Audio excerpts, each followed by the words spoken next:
φίλες και φίλοι του Tourist.gr και καλώς ήρθατε πίσω ακόμα ένα βίντεο στο κανάλι μας. Σήμερα έχουμε ένα σημαντικό βίντεο που αφορά την Nike και συγκεκριμένα ένα ακριβό και ταλαντούχο παίκτη από Ισπανία που φαίνεται να υπογράφει με την Nike καθώς δεν υπολογίζεται πλέον από την ομάδα του.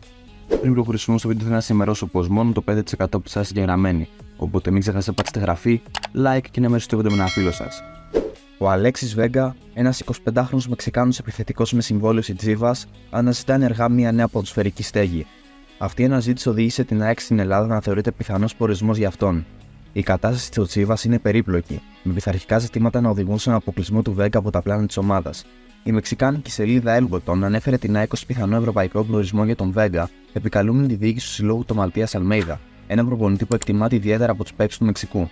Η παρουσία των συμπατριωτών του Βέγκα, Ροδόλφο Πιζάρο και Ορμπελίν Πινέδα στην ΑΕΚ προσθέτει συναπίση αυτή τη πιθανή κίνηση. Αυτό που το κάνει ακόμα πιο ελκυστικό είναι το σχετικό χαμηλό κόστος που σχετίζεται με μια τέτοια μεταφορά.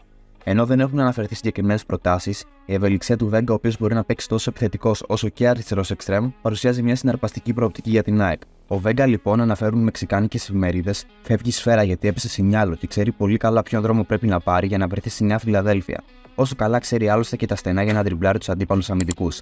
Με 28 γκολ και 28 assists σε 144 συμμετοχές και εμπειρία στην εθνική ομάδα του Μεξικού, η πιθανή του έλευση στην ΑΕΚ δημιουργεί ανυπομονησία στους φιλάθλους που θέλουν να δουν πώς θα εξελιχθεί το μέλλον στο ευρωπαϊκό ποδόσφαιρο. Επίσης, αξίζει να σημειώσουμε πως αυτή τη στιγμή ο Βέγκα έχει αξία 7 εκατομμυρίων ευρώ στο Transfermarkt, ενώ μόλις πριν από λίγους μήνες άγγιξε τα 8. Για οτιδήποτε νεότερο θα σας ενημερώσουμε άμεσα. Σας ευχαριστώ πολύ που παρακολουθήσατε ακόμα ένα βίντεο του Tourist.gr. Μην ξεχάσετε